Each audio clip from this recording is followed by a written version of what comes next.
Who are you?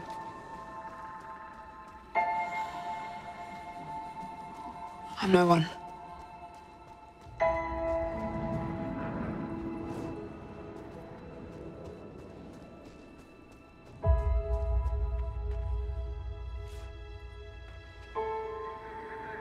I was raised to do one thing. But I've got nothing to fight for.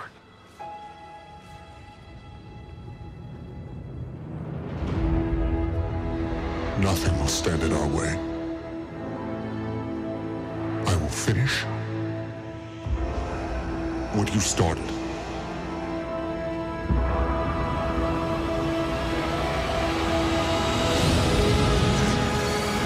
There are stories about what happened. It's true. All of it.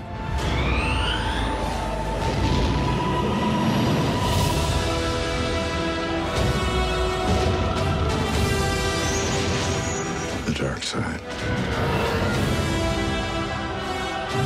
A Jedi.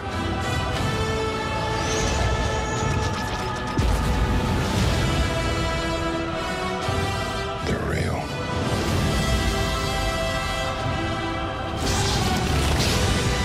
The Force. It's calling to you.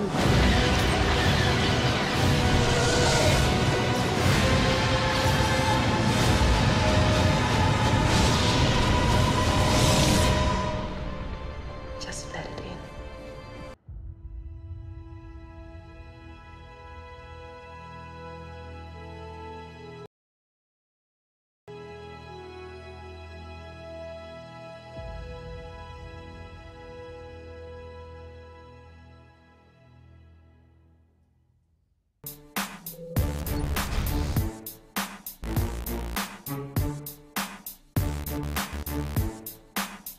What's the most satisfying thing about playing as a sniper? Is it the hunt? Quietly slipping through buildings, evading foot soldiers, and finding a line of sight completely undetected? Maybe it's the chase, taking shots and scurrying to a new position while setting traps and eliminating your pursuers. Or perhaps it's the kill, that sweet moment after squeezing the trigger when you know your bullet has hit its mark. The satisfactions of sniping are many, but Sniper Elite V2 serves them up inelegantly, making it an uneven game for those who love the long shot.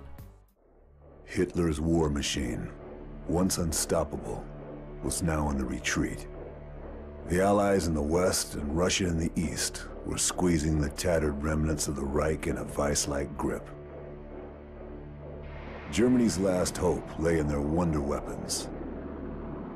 The V2 rocket, a huge leap forward in the history of military technology. It was a weapon system that held a new form of warfare. Like its predecessor, Sniper Elite V2 is set during the closing days of World War II. You're an American sniper sent in to stop the Russians from scooping up Nazi scientists. Naturally, things don't go as planned and you have to improvise, though this all plays out in pre-mission voiceover and perfunctory cutscenes. The story is a decent backdrop, and the solid level design makes good use of the setting. Bombed out buildings and barricaded streets make a lot of nice hiding places for a lone sniper. The beginning of each mission starts out stealthily. You're behind enemy lines and your only allies are silence and your Springfield rifle. Crouch walking everywhere may be tiresome, but loud footsteps bring enemies a-runnin', and even one enemy in close quarters can spell doom for the fragile sniper. Some areas can be cleared with melee kills, silenced pistol shots, and timing your rifle reports to coincide with ambient noise. Guards usually move in predictable patterns which you can exploit, or you can lure them closer for a cleaner kill. When stealth fails or simply isn't an option, it's time to rely on your other ally, your rifle. Shots to the head and torso are usually deadly, and you can enter a quasi-bullet time by emptying your lung and steadying your aim. If your aim is true, you'll be rewarded with one of the many gruesome and gratifying camera shots that Sniper Elite V2 lovingly serves up.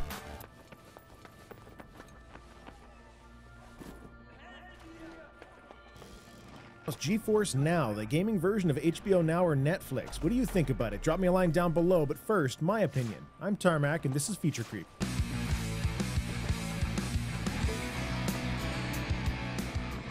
For those following NVIDIA over the last couple of years, it's been an interesting ride with a pretty obvious endpoint. It started with the NVIDIA Shield handheld, streaming games from a desktop on your home network, continued into the Shield tablet and TV streaming box, both based on the Android platform.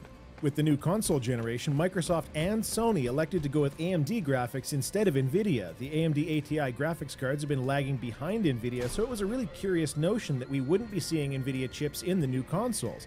And I think that the reason is actually readily apparent if you take into account what NVIDIA has been doing over the last few years. They obviously have a very heavy focus on PC, with the best of the best for performance and also value in video cards. But in addition to that PC focus, they're also attempting to court the video game streaming crowd, a market that really up to this point still doesn't exist yet. If video game streaming takes off in a big way, AMD sure won't be on the front line. It seems pretty clear to me that while NVIDIA probably had a bid in on the new consoles, it wasn't their top priority, and that's a rather strong indication that their focus is what happens after the consoles. This is a future I don't particularly want, but one that I recognize is definitely the future. Manufacturer-specific consoles won't be the heavy market force for too much longer, and I'll tell you why. This generation of consoles has burned a lot of people. The performance was behind mid-range PCs as soon as the consoles were released, and in a market where performance and graphics are key, limiting titles because of archaic hardware is a bad move.